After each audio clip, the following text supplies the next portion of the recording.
आज हम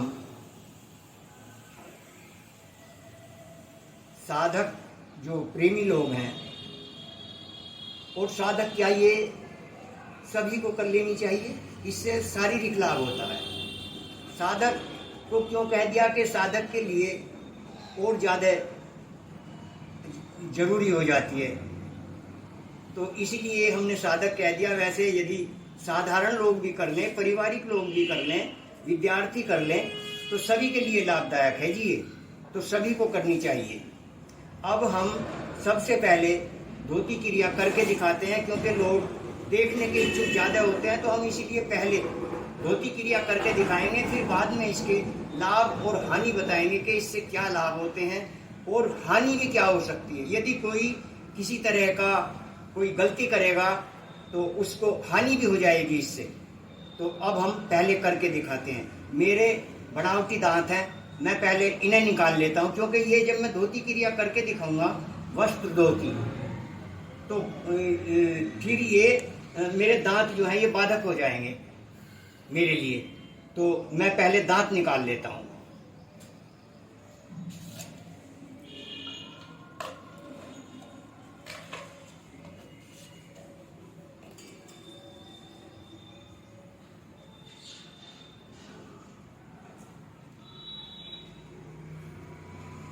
ये 4 अंगुल कपड़ा चौड़ा होना चाहिए।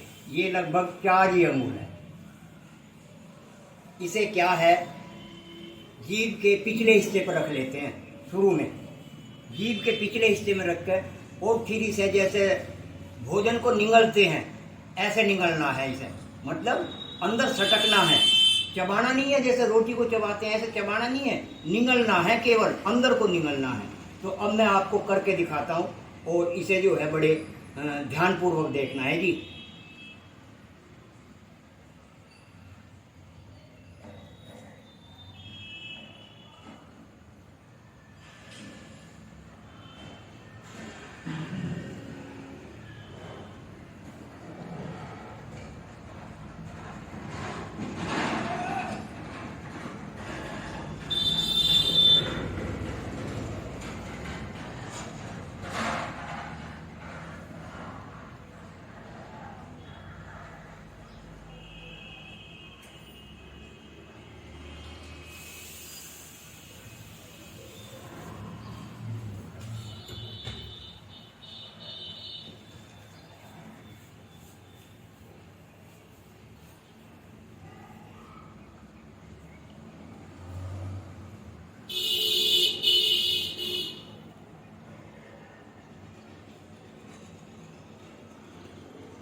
ये लगभग हमने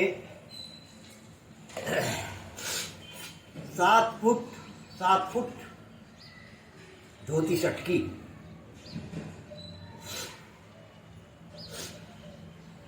तो आपने देखा कितनी जटिल क्रिया है। आंखों में पानी आ जाता है क्योंकि शरीर को कष्ट होता है। आंखों में पानी कब आएगा? जब शरीर पे कष्ट होगा। तो शरीर को कष्ट, अब ये कहा पहले दुख बाद में सुख, पहले कष्ट हुआ अब सुख होगा। क्यों? कि इसने जो अमावस्या, ये अमावस्या में गई धोती, अमावस्या के अंदर की जो इस पे जो उसमें कफ लगा हुआ था, पित्त की प्रधानता, वो इसमें लिपट के आ जाती है, इसमें चिपट जाती है वो। अब वो इसमें कफ वगैरह ये चिकनी हो रही है, बिल्कुल ऐसे जैसे कफ चिकना होता है, इस तरह ये धोती चिकनी हो गई। क्योंकि अंदर से अमावस्या के अंदर की जो दीवार है, जैसे दो है, ये चीज मुक्ति है, एक ये बाहर का हिस्सा एक अंदर का, तो ये अंदर का हिस्सा इसने अमावस्या का साफ कर दिया। तो पहले दुख बाद में सुख। अब हम इसके आपको लाभ और हानि बताएंगे। अब हम दूसरी चाटू धोती के बारे में करने की विधि बताएंगे, कैसे की जाती है। ये 4 अंगुल चौड़ा कपड़ा होना चाहिए, महीन होना चाहिए, सूती होना चाहिए, और 20 फुट 25 फुट 30 फुट लंबाई। शुरू में तो कमी होता है, शुरू में कमी कर लो, उसमें कोई ऐसी बात नहीं होती है। और जो है करते करते जब रह जाए, मान लिया आपने 5 फुट कपड़ा लिया, तो 4 फुट आपने निकल लिया, तो 1 फुट बाहर रहना चाहिए कि सारा ही अंदर ना चला जाए, तो फिर वो हानि हो जाएगी। तो इसे जो है ये ध्यान रखने वाली बात है। और इसे भी करते चले जाओ, करते चले जाओ। मैंने आपको बता दिया, कपड़ा महीन होना चाहिए, 4 अंगुल चौड़ा होना चाहिए लगभग, और 20 फुट 30 फुट लंबा होना चाहिए। वो तो अपनी सामर्थ्य है, जितना आपको मान लिया 10 फुट करना है तो 12 फुट कपड़ा ले लो। तो वो तो धीरे धीरे धीरे धीरे बढ़ाते चले जाओ।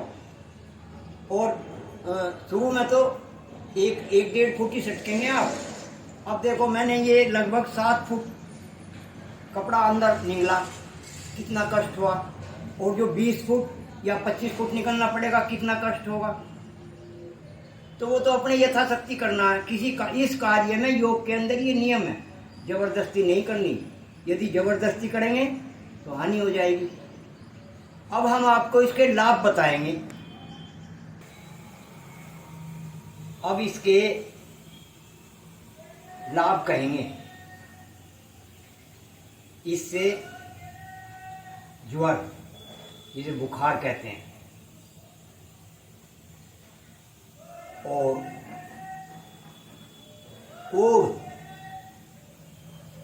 चर्म रोग, कफ, पित्त और अनेक लाभ। जब अंदर से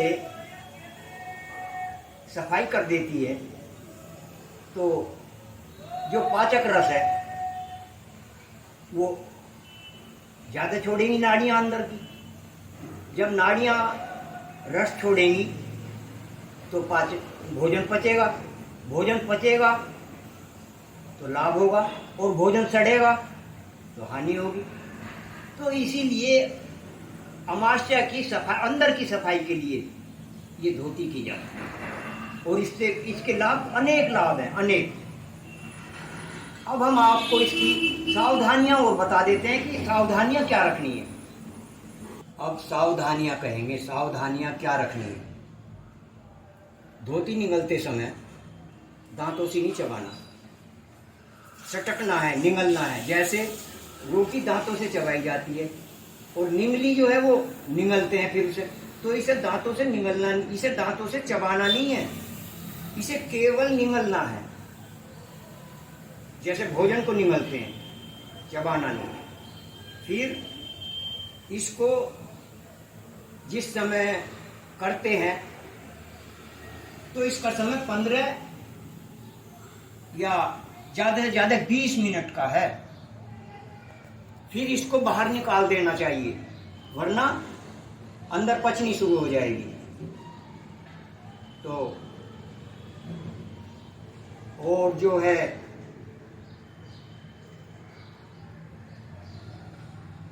पचनी शुरू हो जाएगी। और जिनको अल्सर हो, गले में कोई विकार हो कि मेरे तो यहां छाले से पड़ रहे हैं, या कोई किसी तरह की कोई विकार है, उसको नहीं करनी चाहिए, वरना लाभ के बजाय हानि हो जाएगी। और फिर जो और अनेक बातें होती हैं वे तो सम्मुख बैठ के ही जाननी चाहिए। ये सम्मुख बैठ के ही और योग पुरुष के सामने ही करनी चाहिए। यदि कोई मानव स्वयं करने लगेगा तो उसको हानि हो सकती है। तो ऐसा काम क्यों किया जाए जो हानि हो जाए। किसी के पास चले जाओ, जानने वाले के पास चले जाओ। हम ये सब करते भी हैं और जानते भी हैं, और कोई सीखना चाहे तो सिखा भी देते हैं। पर ये सब बातें सम्मुख बैठकर करने की होती हैं। कोई कहे जी टीवी पे उस पे करने लगे तो भाई बहुत बड़ी हानि भी हो सकती है। और यदि अंदर फंस जाए धोती तो फिर ऑपरेशन की भी नौबत आ सकती है। तो ऐसा काम ही क्यों किया जाए जिससे हानि हो जाए। आपने देखा, बार बार घूट घूट पानी पिया मैंने, तो हम करते रहते हैं। और ये तो अब तो हमने थोड़ा ही करके दिखाया आपको। हम तो 15-15, 20-20 फुट लंबी धोती सटक लेते हैं और फिर निकाल लेते हैं, क्योंकि हम तो अब अभ्यास है जी हमें। तो जिसको अभ्यास होगा उसे कोई किसी तरह की कोई आपत्ति नहीं आएगी। तो इसे योग पुरुष के पास जाकर सीखना चाहिए और फिर सभी बातें को समझा देता है। प्रेम से बोलिए श्री सद्गुरुदेव महाराज की जय।